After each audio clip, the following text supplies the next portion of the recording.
Welcome to the Moon Collective Sanctuary.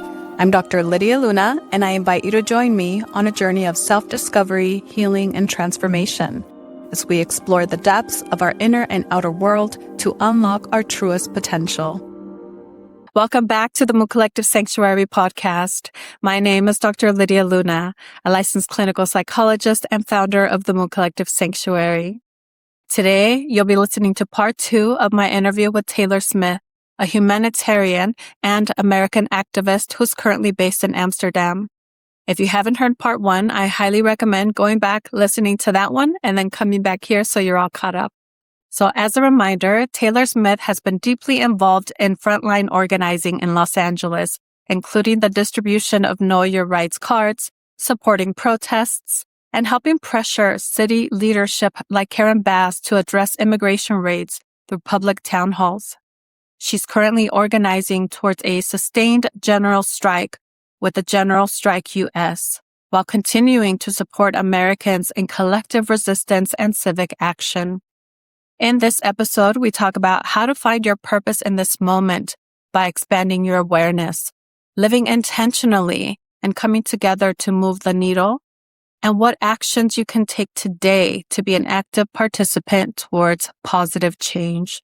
So stay tuned, and I hope you enjoyed this episode. So maybe we can transition into what can people do? Where does our power lie? Yeah, something else before we get to the hopeful part of it. I also want to mention again that this is roughly $38 billion.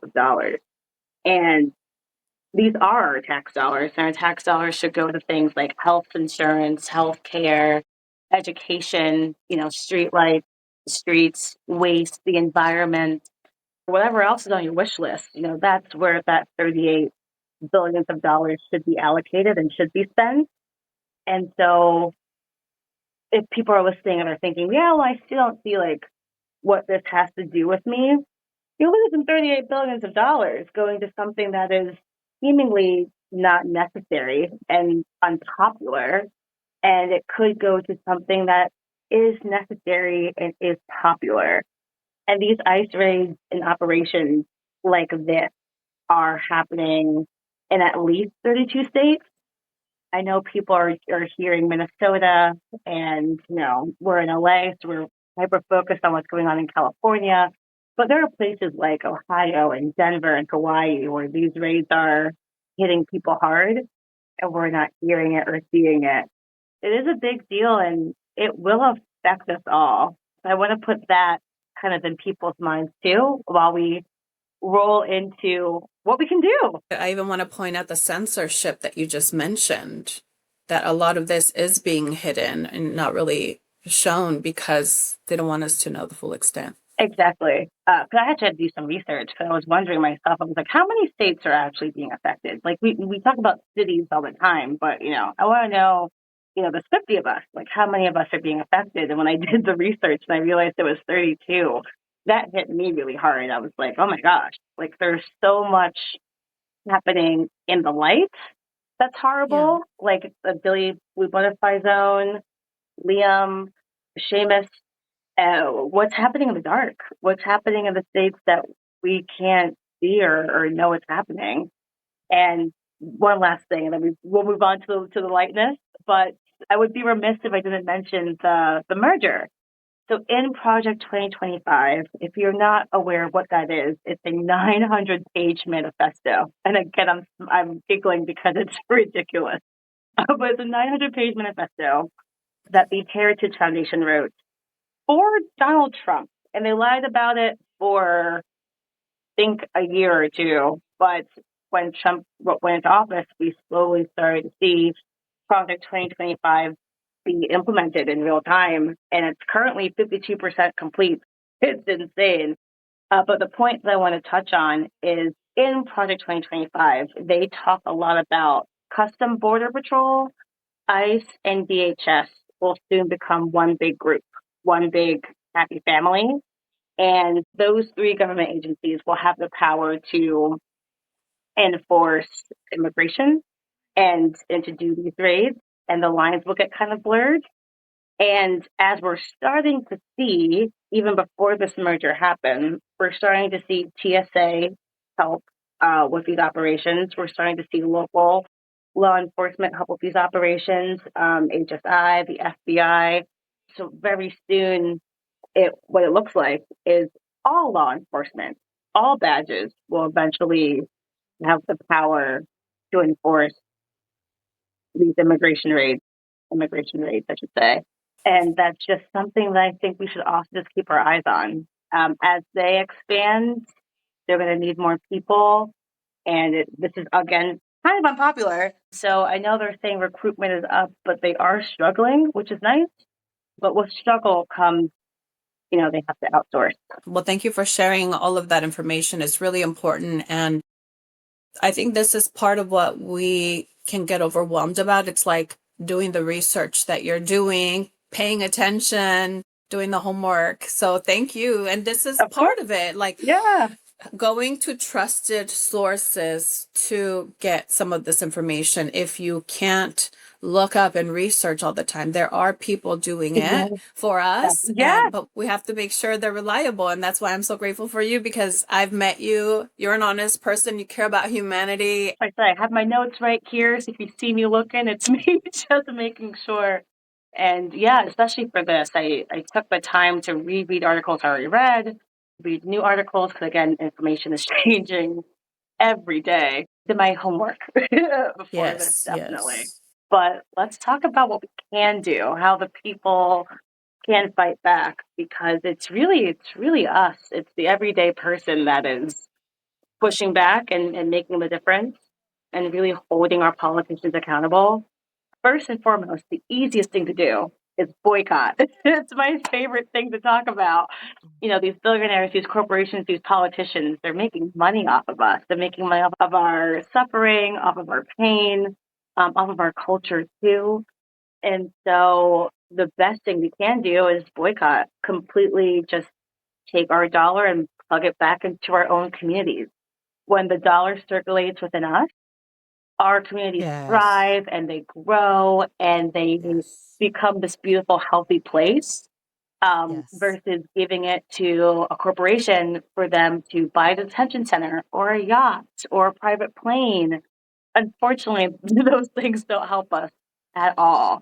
So some of the big ones that are involved with ICE and these detention centers and Trump are all the hits. I call them the hits now because I just the same like top five: Amazon, Spotify, Target, Home Depot, Uber and Uber Eats, which I know is a big one. Avelo Airlines, and for those of us in Los Angeles, Mark Walter, who owns the Dodgers and the Lakers, which I know is a tough lot. Every Dodgers game that you go to is kind of like you're just buying another bed at the detention center. Every Amazon purchase or every Whole Foods run that you go to, you're just buying another ice mask or another unmarked car. Just being mindful about where our dollar goes is the easiest and the best way to fight back. Just completely cut them off financially. If you're like, that's easy peasy, like I'm already doing that, give me a little bit of a challenge. I like the way you think. So something to mention in a lot of these articles, they talked about how people in these small towns are showing up. They are protesting, they are going to their city councils, they're going to City Hall, and they are saying, absolutely not. And that's something that we did in LA. We heard about California City opening up again. And I did Zoom way back in like May of 2025. Was it May? Or was it July? Sorry, it might have been July. It was in the summer. Because I heard that there was a detention center opening up in California City. And I was like, well, that doesn't sound good. There was a Zoom link, luckily, because California City is a 2-hour drive from LA. So I hopped on the Zoom, and it was beautiful to see the amount of people that showed up on a random like Wednesday to talk about this. And it was people from all over California being like, absolutely not. And it was beautiful to see because it was like an hour of just people just, I'm from San Diego. No, thank you. I live near Big Bear. No, thank you. I live, the next town over from California City. No, thank you. So just having more diverse voices, different reasons, different concerns. Because another thing about that meeting that I loved was people were coming at it from an environmental point of view, talking about the water and the energy and, just the infrastructure of California City. Other people were talking about the guards, which I thought was really interesting. It's like, hey, don't make these guards go through the mental toll of torturing these people, which I thought was a great spin. I was like, yeah, go from the other side of it. A woman's called. She said, my husband was a guard for 20 years and he still has PTSD. Like, do not make these people do this. And then I called because, I was at the MDC all summer. For 6 months, actually, I was at the MDC. And I called in to be like, hey, we have one of these in LA and I'm there every day and it's not what you want to see. But the point is showing up and protesting and demanding that they don't do this. It works. There's been 2 wins so far in Oklahoma City. The owners of the warehouse backed out of a deal. And then again in Salt Lake City, I think it was like a rumor, like rumor had it Salt Lake City was going to have one. The people showed up and they said absolutely not. And then Salt Lake City was like, we had no plans. Like, we don't know what you're talking about. Like, chill out. And then Social Circle, Georgia. What a name. But they're a big Trump town and they just shut down a detention center warehouse in their neighborhood. So I say all that to say, show up. Show up, be loud, be creative. And I also want to add that just because you show up doesn't always mean you have to speak, and you don't always have to be in the front. Like on Zoom is a little bit harder, but even on Zoom, you can have your camera off. You can say what you want to say. 30 seconds, your mic is on, your mic is off. But in person, if everyone's wearing the same color, if it's like green or red, white, and blue or something, just wear the colors and sit in the back. You're a part of it. And if you don't feel comfortable being loud and vocal, you just being there gives the people who are up front, as someone who isn't an upfront person, it's nice turning around and seeing like, oh, okay. Like I have a team behind me. Yes. And I say that because I think people get nervous. It's like, oh, if I show up, I have to talk. If I show up, they're going to see me. It's like, we don't have to, but you should show up. Like we need you there. Just to re-emphasize that a lot of these detention centers need city council or local city politics to approve these, like permits and whatever. And so that's why I'm like, show up to city council and make a ruckus there, because those are the ones approving the permits. Even if they say, oh, it's not city council, it's the public safety committee. And you go to public safety committee and it goes, oh, it's not us, it's the mayor's office. And you go to the mayor's office, like, oh, it's not us, it's city council. So you will get the runaround, but put pressure on everyone. Right. Yeah. And because I think part of that it could be part of the game, right? Yeah. It's difficult to pinpoint because that way it diverts some things. It could also be that this is relatively new to us. These systems have not been made because a lot of stuff is happening unlawfully. So that's kind of like, well, how do we play this game? We don't have rules for that. But if we are paying attention, that forces people to be more accountable, at least 100%. The local leadership to then, okay, well, let's create systems. If we don't know, let's figure it out and let's create a system for that. And decide who is going to be accountable, who is in charge. If we don't show up, then it seems like nobody cares, nobody's paying attention. We don't have to do anything. Totally. And so that's where we do have some power and control. Yeah, and I want to emphasize that if we don't show up, it's just a cosign of, oh, okay, they're cool with this. Okay, 12 more. Yeah. But if we start showing up and we start making it uncomfortable, it's like, oh gosh, they want to build another one. Like, I don't want to go through the hassle of these people coming down here to yell at us every Wednesday when we have city council. But also something that you mentioned is that, like, yeah, when we put pressure and we force them to pay attention to an issue, we get bills passed.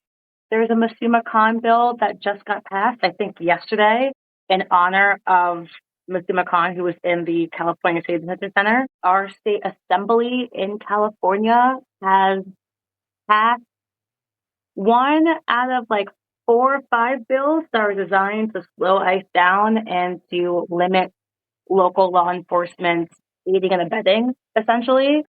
So when you show up and you're loud and you demand that the people that you put in power to protect you do something, you get bills. Now, to some people's points and credits, like, yes, the federal government's not following laws anyway, but it's the precedent. It's so that we can look back and say, this is how many times they broke the law, or this is when they started breaking the law.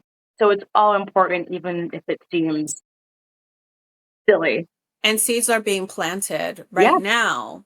With this administration, things are unlawful. Some things are unlawful, but we're creating systems, laws, and rules for the future, for the next generations. And even honestly, it's to be like, where were you in this moment of history, people? Like, what was my role in all this? You know, was I just a passive participant, or was I active in making this world a better place, or the next generation? I mean, I have nephews and nieces, and I don't have kids, you know, like, I feel kind of relief in that sense, but I have them and I think about them. And it's like the choices we're making now are going to impact the next generations, the innocent lives that don't have the capacity or the power to do anything. And it's up to us. Yeah. And I keep bringing up baby Liam Ramos just because, again, he's 5 and he is forever altered. So going back to that future generation, who knows what pain he's going to have as he continues to grow. And again, it's not just him. There's hundreds of kids just like him. So it's a big deal, and they need us. We're outside, we are vocal, and they need our legs and our voices. Which leads me to number 3. If you're like, I'm already showing up, I'm already boycotting, what's the next tier? Rapid response groups. That's actually how I met Lydia. Back in June, we were at Santee Alley handing out Know Your Rights cards.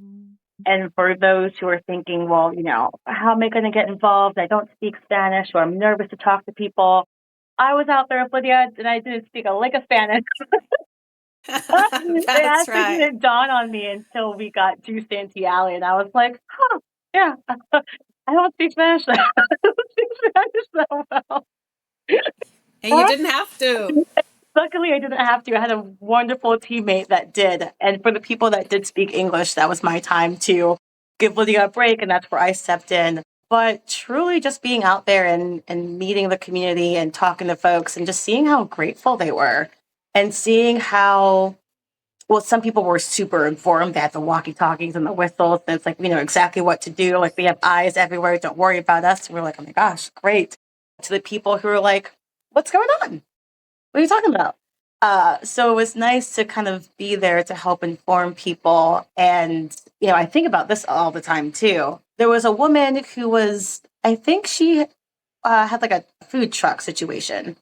And she mentioned that she didn't have a safe space to run into if something were to happen. Yeah. And I think you and I just like turned around and looked at the store right in front of us. And we walked in and we're like, hey, do you mind?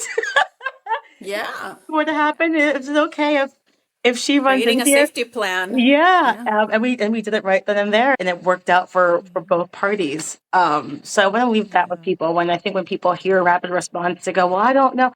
It's like, it's however you can fill in. It's however everyone has a role to play, even if you're, you know, just there for moral support, like I kind of was.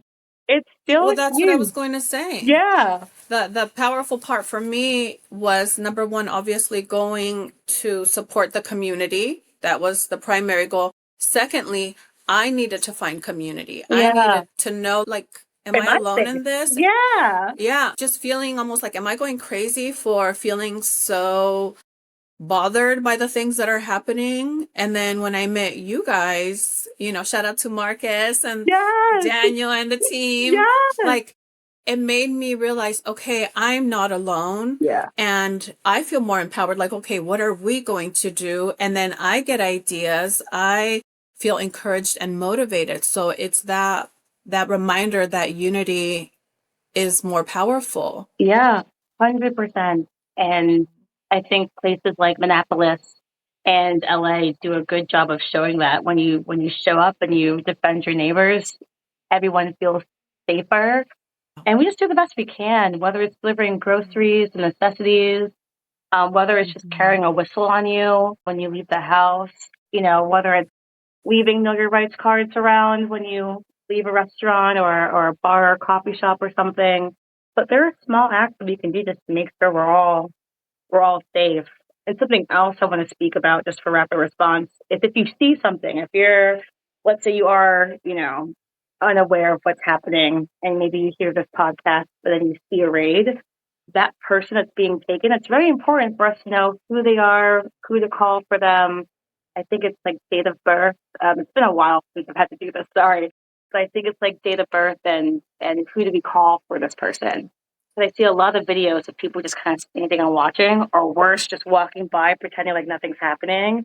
But we got to get that person. We need to know who they are. We need to know what happens to them. There's truly no aftercare once someone gets taken, or for that person and for their loved ones too. It's very heartbreaking when a family would come to the detention center in Los Angeles and be like, "Hey, I'm looking for my dad. Like, have you seen a guy?" And they start describing, or they'll text us a picture, and it's like, we'll look out for him. And so when the vans come, we're in there. Ruben, are you in there? Like, hello, hello. It's heartbreaking. Yeah. And then last but not least, another way to help is a general strike. We've seen a lot of one-day strikes happen. Again, shout out to Minneapolis again. And the mayor of Chicago was talking about it. It's something that I was doing research on earlier last summer. But I think that's how we get ourselves out of this. And not just back to the status quo, but just like in a Yes. world that we Yes. actually want to live in the world that we actually recognize. Yes. I think we do have to Yes. just shut the whole system down and let the billionaires figure it out when they realize that we are the ones, you know, making the world turn and fueling their private jets and getting their coffees and whatever else. When we stop doing that, it's going to be the happiest day.